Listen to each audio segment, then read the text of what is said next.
महाराष्ट्रात असा क्वचितच एखादा घर असेल जिथे कांदे पोहे केले जात नसतील. पण साधे दिसणारे हे कांदे पोहे बनवताना काही छोट्या चुका झाल्या तर पोहे मोकळे आणि लुसलुशीत होण्याऐवजी चिकट, चिवट किंवा वातड होतात. म्हणून आज मी तुम्हाला सांगणार आहे अगदी अचूक प्रमाण कांदे पोहे करायचे. पोहे किती घ्यायचे, त्यात कांद्याचं प्रमाण किती असावे आणि पोहे धुताना नेमकी कोणती काळजी घ्यायची.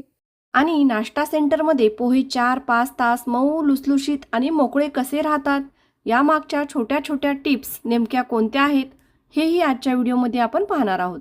नमस्कार, मी रसिका. रसूची रसोईमध्ये तुमचं सगळ्यांचं मनापासून स्वागत. तर सर्वप्रथम आपल्याला अशी बारीक छिद्राची चाळण घ्यायची आहे. तुमच्याकडे मोदक वापरण्यासाठी चाळण असेल ती वापरली तरी चालेल. इथे मी 4 जणांसाठी पोहे बनवत आहे, त्यामुळे मुठीच्या मापाने 5 मूठ पोहे घेणार आहे. म्हणजे 4 जणांपैकी कोणी थोडं जास्त पोहे खाल्ले तरी पोहे कमी पडणार नाहीत. त्यामुळे नेहमी 4 जणांसाठी 4 मुठीऐवजी 1 मूठ जास्त घेतले तर प्रमाण अगदी योग्य राहतं. पोहे चाळणमध्ये काढून घेतल्यानंतर सर्वप्रथम ते व्यवस्थित चाळून घ्यायचे. ही छोटीशी स्टेप बरेच जण करायची विसरतात, पण पोहे मोकळे आणि छान होण्यासाठी ही खूप महत्त्वाची स्टेप आहे. पोहे चाळल्यामुळे यामधला बारीक पिठूळ भाग वेगळा होतो आणि हा पिठूळ भाग पोह्यामध्ये राहिला तर पोहे भिजवताना चिकट किंवा लगदा होण्याची शक्यता असते. त्यामुळे हा सगळा बारीक भाग चाळून घेऊया. त्याचबरोबर पोह्यामध्ये काही काळपट किंवा जास्त भाजलेले पोहे दिसले तेही वेगळे करून घेऊया. अशा पद्धतीने पोहे स्वच्छ करून घेतले की पुढची प्रक्रिया अगदी व्यवस्थित होते. आता पोहे स्वच्छ करून घेतल्यानंतर ते धुवून घेऊया. पोहे डायरेक्ट नळाखाली ठेवून हलक्या हाताने धुवू शकता. नळाची सोय नसेल तर मोठ्या भांड्यात पोहे घेऊन त्यावरून पाणी सोडा आणि हाताने अगदी हलक्या हाताने एकदा धुवून घ्या. पोहे जास्त वेळ पाण्यात भिजत ठेवायचे नाहीत. पोहे धुतल्यानंतर चाळणमध्येच ठेवून त्यातील सगळं अतिरिक्त पाणी व्यवस्थित निथळून घ्यायचं. त्यासाठी चाळणखाली एखादं भांडं ठेवू शकता, म्हणजे पोह्यामधलं जास्तीचं पाणी यामध्ये निथळून जाईल. आता पोहे निथळून घेतल्यानंतर या स्टेपला पोह्यांना थोडंसं मीठ लावायचं. इथे आपण संपूर्ण रेसिपीसाठी लागणारं मीठ घालत नाही, फक्त पोह्यांना लागेल इतकंच मीठ घालायचं आहे, कारण फोडणीमध्ये आपण नंतर मीठ घालणार आहोत. त्यानंतर 1 चमचा साखर आणि अर्धा लिंबाचा रस घालायचा आहे आणि पोहे हलक्या हाताने व्यवस्थित मिसळून घ्यायचे आहेत. यामुळे मीठ, साखर आणि लिंबाचा स्वाद पोह्यामध्ये छान मुरतो आणि पोहे चवीला छान लागतात. आता हे पोहे आपण थोडा वेळ बाजूला ठेवूया.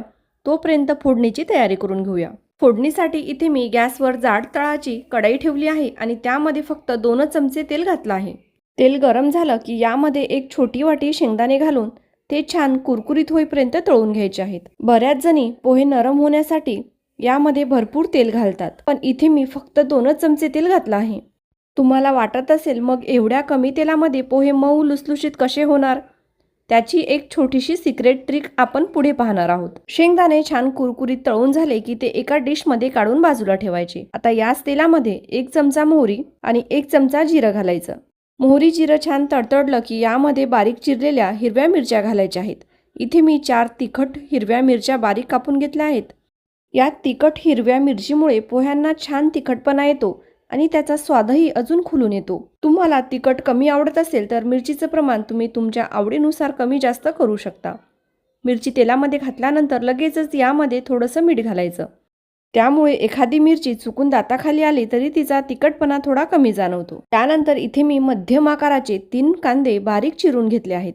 हे कांदे फोडणीमध्ये घालायचे आणि छान मऊ होईपर्यंत परतून घ्यायचे.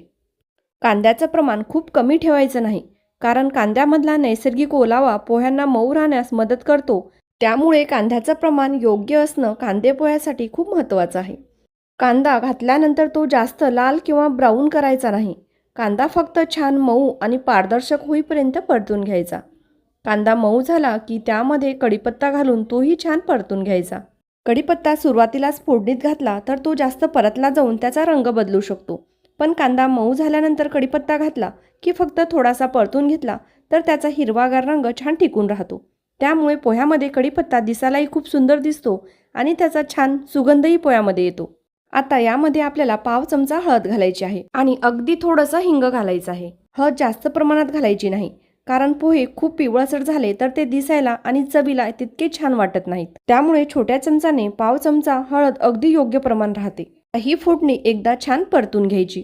आता यामध्ये आपण तळून घेतलेले कुरकुरीत शेंगदाणे घालायचे आणि सगळं व्यवस्थित एकत्र करून घ्यायचं. या टप्प्यावर शेंगदाणे घातल्यावर फोडणीतील मीठ आणि तिखटाचा स्वाद शेंगदाण्याला छान लागतो. त्यामुळे पोहे खाताना शेंगदाणे आळणे लागत नाहीत आणि प्रत्येक घासात तिखट मीठ लागलेलं कुरकुरीत शेंगदाणे आले की पोह्याची चव अजूनच खुलून येते. आणि आता येते आपल्या पोह्याची महत्त्वाची सिक्रेट ट्रिक, म्हणजे यामध्ये फक्त 2 चमचे पाणी घालायचं. हे पाणी फोडणीमध्ये छान मिसळून घ्यायचं. त्यामुळे पोह्यामध्ये आवश्यक तेवढा ओलावा राहतो आणि पोहे तयार झाल्यानंतरही कोरडे किंवा वातळ होत नाहीत. नंतर यामध्ये आपण भिजवून आणि निथळून ठेवलेले पोहे घालणार आहोत.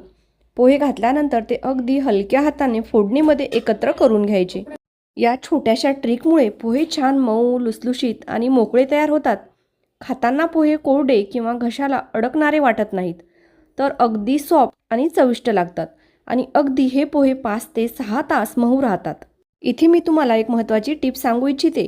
पोहे फोडणीमध्ये मिक्स करताना ते खूप जोरात किंवा घाईघाईने मिसळायचे नाहीत.